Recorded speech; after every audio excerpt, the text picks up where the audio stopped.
I think coming from a history where cost was really the big driver, where Asia was the manufacturing base, which was known as a low-cost base, less innovative but low cost. They've always had a good track record of measuring and probably measuring in a fair amount of detail the money spent and the return on each of the improvement aspects or improvement projects that they have done.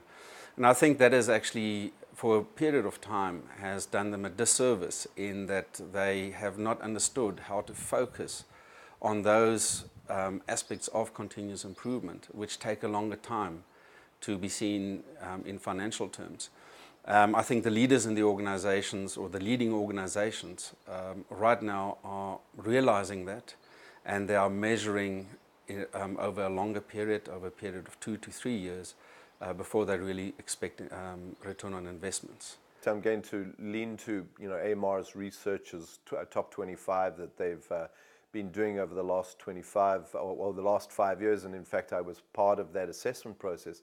What's interesting is that this is not decided by AMR. This is decided on the basis of the numbers against which these industries perform. In other words, what are their revenues, what do their inventory turns look like? It's also decided by one vote from each company in a weighted form. So Dell gets 1 vote, Procter & Gamble gets 1 vote, Cisco gets 1 vote. So it's representative of the actual industry. And then, of course, as AMR Research, they also have 1 vote. Now, the point that I'm making is if you look at the leaders, you see the Ciscos, the Procter & Gambles, the Apples, the PepsiCos, the Dells.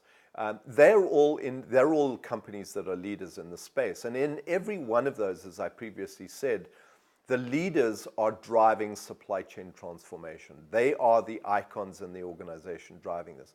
And the change management aspect of this transformation is very fundamental to the supply chain. So there are companies doing this. I think the interesting story is if you just look at 3 of them, Apple, Procter & Gamble, and Cisco. Procter & Gamble initiated what they called the Consumer-Driven Supply Network on the basis of $1 billion of stockouts. And 5-6 years down the program, they had returned $3 billion back to the business, because not only did they eliminate or reduce significantly the $1 billion stockouts, but they in fact fixed all the problems that led to those stockouts.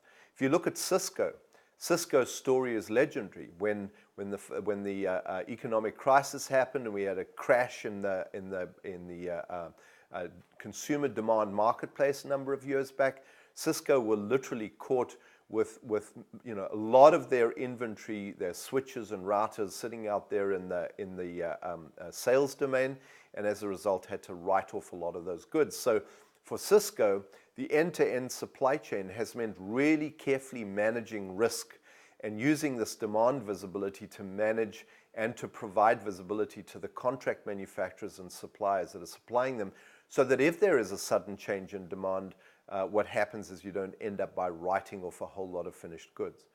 Apple, as I said earlier, Apple is a very good example of a company that builds supply chains around products. So in other words, instead of trying to take iPods and iPhones and all sorts of other consumer electronics goods that they manufacture and force fit them into one supply chain, they in fact launch a product around a brand new supply chain that is segmented to deal with exactly how they're going to go to market with an iPad or an iPhone or a Nano. So that's really the characteristic of these companies.